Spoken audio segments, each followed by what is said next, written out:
यहाँ पर मेरा ये चीज़ खत्म होता है कि इंजीनियर्स का रोल ई गवर्नेंस में क्यों है, इंजीनियर्स को क्यों ज़रूरी है कि वो इंडिया को डेवलप करें रादर देन वो बाहर जाएं और कहीं और पर वहाँ पर कैपिटल बढ़ाएं और वहाँ को डेवलप करने में हेल्प करें।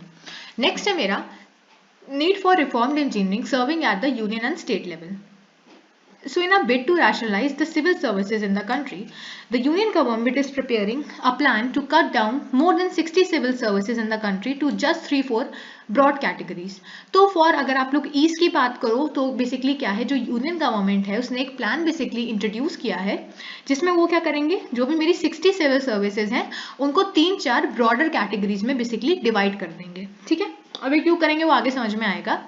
In the last 5 years, Prime Minister Narendra Modi ji government has taken several steps to reform India bureaucracy and civil service. तो बेसिकली यहाँ पर क्या है कि जो भी बीजेपी की गवर्नमेंट थी उन्होंने क्या किया था, इस इंडियन ब्यूरोक्रेसी और सिविल सर्विसेज को बेसिकली रिफॉर्म करने के लिए काफ़ी सारे स्टेप्स लिए गए थे, काफ़ी सारा इसको रैशनलाइज करने की कोशिश की गई थी। So now the government is planning to rationalise 60+ civil service. The Department of Personnel and Training (DOPT) has prepared a 5-year vision plan for reforming the Indian civil services structure. तो basically यहाँ पर क्या होगा, 3-4 broader categories में in civil service को basically cut down करा जाएगा और इसका एक 5 ईयर का plan basically department of personal and training ने इंट्रोड्यूस किया है, प्रिपेयर किया है। ठीक है, Niti Aayog in its report Strategy for New India @75 issued in year 2018 recommended conducting a single exam with all India ranking for the services. तो basically NITI Aayog ने क्या कंसीडर किया था, नीति आयोग ने एक ऐसा प्लान रखा था जिसमें उन्होंने बताया था कि हम क्या कर सकते हैं, उसमें क्या था, स्ट्रैटेजी फॉर न्यू इंडिया @75। उन्होंने ये रेकमेंड किया था कि आप एक सिंगल एग्जाम करवाओ, सिर्फ एक ही एग्जाम करवाओ, हर कैटेगरी के लिए आप एक सिंगल एग्जाम करवाओ और वहां से जो रैंकिंग बनेगी वहां से उसके हिसाब से लोगों को आप सिविल सर्विसेज में अपॉइंट करो। ठीक है, It states that the existing 60+ separate civil services at the central and the state level needs to be reduced through rationalization and harmonization of services. At present, there are more than 25 Group A civil service and more than 30 Group B civil service. तो present time में civil services 2 group में होती हैं, group A group B.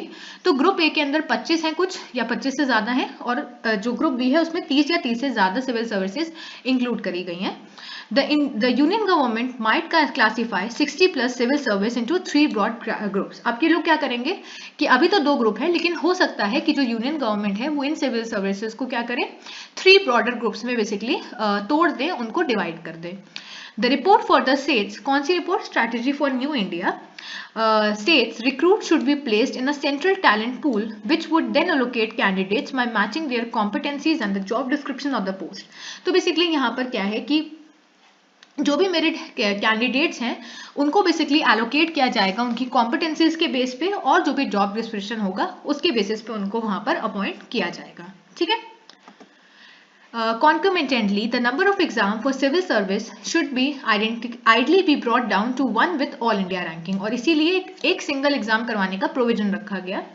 States may also be encouraged to use this pool for recruitment और आप इसको recruitment के लिए भी यूज कर सकते हो। As per the report, no decision regarding how to undertake the rationalization has been done by the government. However, a possible solution could be classify civil services into 3 group. तो इसका solution यही रखा गया कि आप civil services को 3 broader categories में या फिर 3 groups में divide कर दो। One way of doing it is dividing the services into Indian Administrative Service, which would include all non-technical services. तो ये याद रखना, वैसे तो ये क्वेश्चन मोस्ट प्रोबेबली पेपर में नहीं आएगा लेकिन अपनी नॉलेज के लिए समझ लो कि 3 ग्रुप्स हुए। ठीक है, एक ग्रुप था मेरा इंडिया का एडमिनिस्ट्रेटिव सर्विस। ठीक है, तो ये मेरा पहला ग्रुप हो गया। इस ग्रुप के अंदर क्या था, इस ग्रुप के अंदर सारी नॉन टेक्निकल सर्विसेज इंक्लूड की गई। नेक्स्ट था मेरा Indian police service, that would include security release. अब क्योंकि यहाँ पर पुलिस सर्विसेज की बात की गई है तो जो भी सिक्योरिटी रिलेटेड सर्विसेज है वो यहाँ पर एक्नॉलेज की जाएंगी। ठीक है, उसके बाद है इंडियन टेक्निकल सर्विसेज जिसके अंदर टेक्निकल सर्विसेज सारी इंक्लूड हो गई। ठीक है, तो इस तरह से मेरी यहाँ पर 3 ग्रुप्स बेसिकली इंट्रोड्यूस किए गए। NITI Aayog recommends to recruit and employ the officers based on their skill set। जैसे मैंने बताया भी कि नीति आयोग ने ये प्रोविजन रखा कि आप ऐसे रिक्रूट करो, लोगों को ऐसे बेसिकली एम्प्लॉय करो जिसके जो उनके स्किल सेट के हिसाब से हो, उनकी एक्सपर्टीज के हिसाब से हो, ताकि उनका जिसमें इंटरेस्ट है, उनका स्किल सेट जिस फील्ड में है, उनको उसी में डालो ताकि वो अपना इनपुट ज़्यादा दे सके, अपने नॉलेज को ज़्यादा अच्छे से यूटिलाइज कर सके। For example, an officer holding a medical degree could perform well better in health ministry than employed in the ministry of finance।